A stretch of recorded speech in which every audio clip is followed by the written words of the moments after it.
I'm going to ask Joshua to join me up on stage. Joshua is from New York State. His department is Epidemiology and Environmental Health.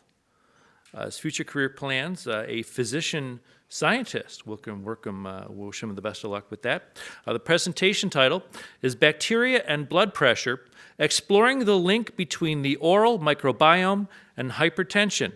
Joshua Gordon, welcome, and ready, set, pitch. I used to be somewhat of a germaphobe, and I felt the need to compulsively wash my hands basically anytime I touched something that I didn't know was sterile.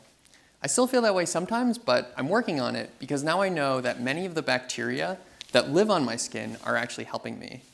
These bacteria are called our microbiome. Each of us has somewhere around 10 trillion bacterial cells that live in or on our bodies. This is on par with the number of actual human cells in our bodies, meaning that about half of the cells that make us who we are actually bacterial cells. Traditionally, we've thought of bacteria in the context of single organisms that cause a specific disease. So, for example, Vibrio cholera and the disease cholera. But we're learning that for more complex diseases, the overall community of bacteria can play an important role. My dissertation research is on the connection between the oral microbiome and hypertension. This is important because hypertension is one of the leading preventable causes of heart attack and stroke. While it seems like an unlikely connection, we actually have bacteria in our mouths that can lower our blood pressure. When we eat certain foods like beets and leafy greens, these bacteria allow us to produce a molecule called nitric oxide, which actually relaxes our blood pressure, relaxes our blood vessels, temporarily lowering our blood pressure. Without these bacteria, we wouldn't see that immediate blood pressure lowering effect.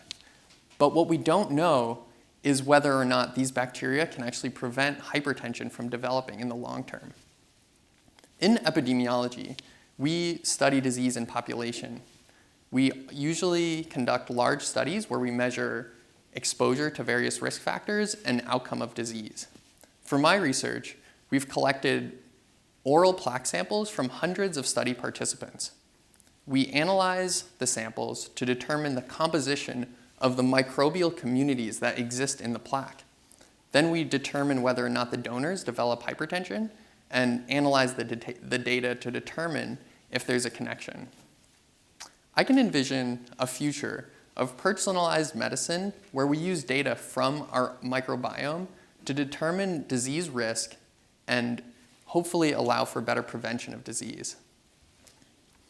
For example, a patient could go to his or her doctor and just by giving a saliva sample would allow for a personalized, individualized treatment based on their microbial fingerprint. In the case of hypertension, this would let us determine who's at risk and hopefully allow for better treatment for that person. This research is a step towards that future.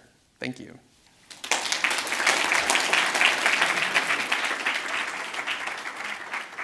Thank you. Great job, Joshua. Big microbiome fan. I am. I have a philosophy. I don't get sick a lot, and I think I'm probably not going to explain it properly, but I grew up drinking Lake Erie tap water. And I think you know where I'm going. I think the early exposure to that bacteria really increased my. I don't get sick now. Sort of like, and I think that should be something maybe we could do. That. Let's just give Lake Erie tap water to children all over the world. I think I may have just cured something. We're going to work on that. And again, my mom who insists on giving clean, bottled spring water to the grandkids. All the grandkids get bottled spring water. And I think to myself, isn't this the same lady that let me drink from a hose for my entire childhood? Oh, well.